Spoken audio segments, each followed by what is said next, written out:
দিন আগে আমাদের বিষয়টা একটু লেখা আসছে যে এক ভাই হচ্ছে এক মহিলাকে দেখতে পাচ্ছে রাস্তার পাশে বসে আছে তার মেয়ে নিয়ে।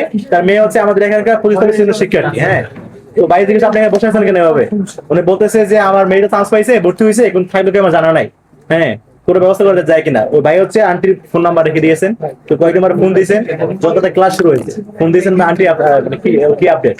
আন্টি বলছে আমার মেয়ে তো দেখা যায় নাই, সে গিয়ে কই থাকবে, তার ঘরে সিট নাই, দেখা আত্মীয় স্বজন নাই, সে থাকবে কোথায়? আপনি দেখেন স্যার, এরকম শিক্ষার্থী আমাদের ক্যাম্পাসে অনেক আছে যারা একদম প্রথম বর্ষে, যারা আসলে বৈধ দাবিদার সিটের, তাদেরকে সিট না দিয়ে একটা কৃত্রিম সিট সংকট তৈরি করে আপনারা স্যার এই যে ছাত্র দলের আদু ভাইদেরকে শুধুমাত্র পলিটিক্যাল পরিচয় বিবেচনা করে সিট দিচ্ছেন স্যার।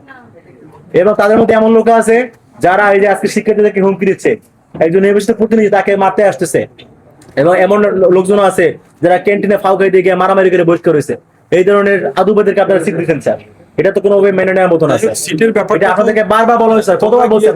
এটা তো একটা বক্তব্য দিয়েছে কর্তৃপক্ষ, ঠিক আছে? না না, কর্তৃপক্ষ কি বক্তব্য? গায়ে সাদা বক্তব্য স্যার, এটা তো হবে না স্যার। কারণ সিটের ব্যাপারটা আমার এখতিয়ার না, ঠিক আছে? স্যার আপনি স্যার বিশ্ববিদ্যালয়ে যে এসএমটি কমিটিটা আছে আর কি, সেই কমিটির একজন সদস্য, সেই হিসেবে স্যার আমরা মনে করি যে স্যার আপনার স্যার অথরিটি আছে স্যার, আপনি স্যার সিদ্ধান্ত গ্রহণ করতে পারবেন স্যার।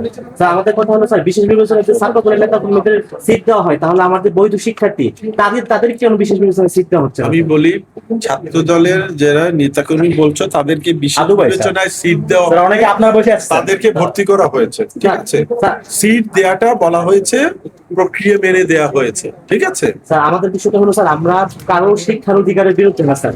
ছাত্র দলের নেতা কর্মীরা যদি জুলুমের শিকার হয়ে শিক্ষা বঞ্চিত হয় স্যার, সেজন্যই তাদের আমরা মনে ভর্তি করি তারা করিয়েছি। একাডেমিক জায়গায় সে হইতে পারে স্যার। কিন্তু স্যার হলে কেন তাদেরকে আনা হবে স্যার আর কি?